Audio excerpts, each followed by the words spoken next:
My name is Luke Mitchell and I'm a member of the Speech Pathology Australia's Early Career Reference Group.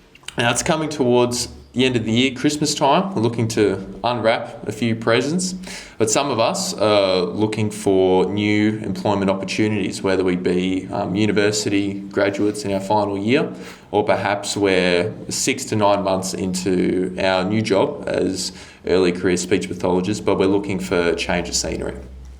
To help us make sense of how to be really job ready, I have Jamie Williams of your membership here to speak to us today. Thanks for coming on, Jamie. Thank you. Thank you for anyone who's watching this recording. My name is Jamie Williams. As Luke has just said, I provide support for the SPA job board, which means that I look after job seekers, trying to get them job ready, and I look after employers who provide them with the candidates for their roles. Mm-hmm. Rightio. So really, let's just dive straight into it. So. Okay. I'm looking for a new opportunity, being a final year speech pathology student or just an early career speechy. What should be the first thing that I do when searching and applying for a new job? I suppose the first thing is to not be too tied up with the idea that you need to see a job in the ads to apply. It's probably more important for you to look at, well, what is the right job for me right now? Now, that's going to be different if you're working or looking to work in a hospital or if you're looking to work in private practice. In the case of a hospital, there's nothing stopping you from sending over your CV to someone in the hospital HR department.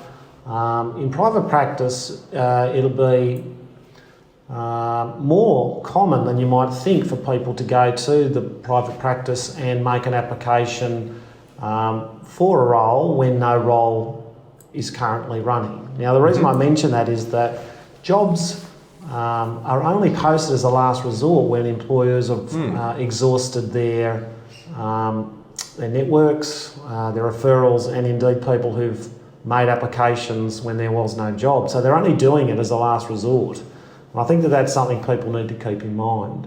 The other thing which I would say is that if you have made a decision about what your ideal employer looks like, you've got an option to make an application to those people, sort of ranking them, I suppose, in your own mind as to how appropriate they are. And I think the first and last thing that I'd like someone who's looking at this recording is to take away is the fact that you need to be forming relationships, not filling your outbox. You need to be getting in contact with those people who are in your local area or who are the HR people at the hospital you want to work at. They need to know who you are. That's a really important part of that process and starting up. Yeah, so say that I've found that ideal practice or organisation that I'd really, really like to work for. What would be the best way to reach out and initiate or create that relationship? Yeah, okay. So the first thing you're going to need is a phone script. Okay, you're going to need to have a really succinct script which says who you are, why you're calling, who you need to speak to, and what you want from the call. So, for example, my name is Jamie Williams. I'm a recent graduate. I'd like to speak to someone in your office who does the hiring, so I can send them my CV for the next time you are hiring. As simple as that. If you can organise for them to give you a call back and have a chat to that person, all the better. But the first and last part of it is you need to be confident when you're calling up, and part of that confidence comes from doing the preamble of learning the script and making yourself sound as professional as possible. Okay. Now, if I was calling someone up, I probably want to know a little bit about their business. Okay, so I'd have read the website. I'd have looked at things like what their culture is.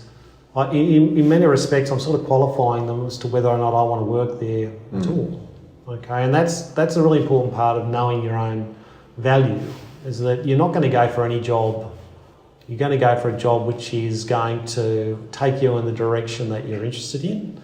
We always do better when we're doing things that we're interested in. That's just a fact. Of course. So, and making connections with people who are going to help you navigate the rest of your career.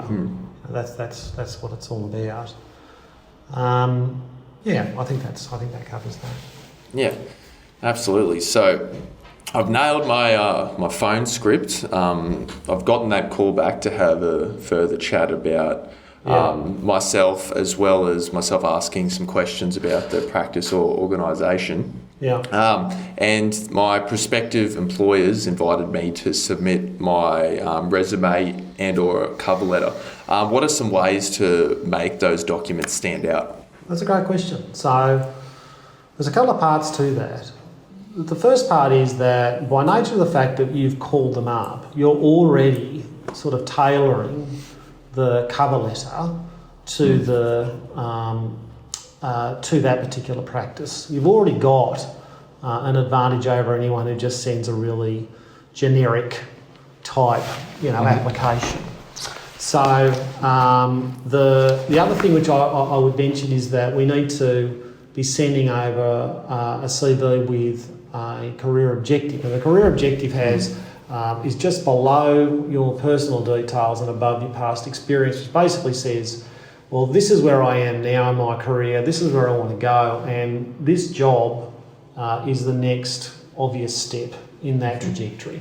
Okay. The third thing, which I think is really important, is that if you are going for a job, if you've gone that far, and you do have references and you need references, ideally, if you are working, again, with graduates, obviously that's not the case, but ideally someone senior within where you've had a placement. If you have, worked for a short period, ideally the manager who managed you at that time. If you are going for the job, you need to let your reference know that you're going for the job, and that and then you fill them up with the information that you want them to pass on. Okay, as simple as that. It is very likely in this very small world that the person who is interviewing may know one or two of your Good references. point. In the CV itself, we need to be succinct about our career, and I think it's really important for us to have a mind of what the voice is of that CV. So what we find with some CVs is that they have just been added to over time, okay, and they still have the voice of someone who was 17, 18, 19. You need to throw your CV away, you need to rewrite it in a way that you would at your current age and your level of experience. Awesome. Really good tips there, Jamie. And I think, it's important to make that point that even though a resume is a document that we have on our computers up in the cloud for most of our lives, it's something that constantly needs updating and refreshing to reflect how the new skills we've learned and the new people we are as we grow older as well. I hear that. I'd also say that your CV is a marketing document that gets you interviews. Of course. Okay, so let's look at it in that respect. If you're not getting interviews, it's not you. Okay, it's the CV. Yep. So when we're talking about a CV is a living document, and so that CV needs to be A/B tested. And by that I mean what I got the interview for this particular job when it looked in this format. Okay, well, I'm going to try that, and then maybe on the next application I might make a small other change. And so, well, does that get me the interview? Okay, so we need to be thinking about, well, what are the other things that I can be doing to my CV to make it more attractive to employers? I will just say this. The best thing that you can do, even if you don't get the job, is to call up and find out why. If you don't get an interview, find out why. If it's your CV, okay, well, let's make a change so that we can get the interview the next time around. So don't die wondering is basically what I'm saying. Yeah, feedback is super important just so we can improve for next time, for sure. No doubt. So say I've smashed my CV and my cover letter, my prospective employer has invited me in for an interview. What are some top tips to nail that interview and really stand out from other potential applicants? Yeah, so confidence with the subject matter is really important. We need to understand who the business is that you're interviewing with, what the culture of that business is. You need to be able to talk to that. You need to talk to the subject matter of the job posting. So any information they've given you about the job, you need to have little sound bites. associated with that, because you are going to be asked questions about that specific workplace, because that's where they want you to work. I would also have a whole bunch of different sound bites organised for things like teamwork. How do you work as a team? Can you give me examples of when you've worked as a team, how you've worked within that construct? Can you tell me a time where there was conflict, how you overcame it? The overcoming obstacles thing is really important, and it needs to be done in a particular format so that it kind of flows. Okay, and that format generally is what was the situation, what did you do, and what was the outcome. Okay, so and I think that people need to reflect on that and put it in that frame when they're creating their sound bites. You need to be clear about what your duties were at your last role and be honest and succinct about what those duties were. Your achievements in the roles that you've been in. Now, your achievements fundamentally tell an employer, how am I different from someone else with the same job description? Okay, so what have I made of the opportunities that I've been given, and what have I been able to achieve in those roles? And of course we need to have the dreaded strengths and weaknesses.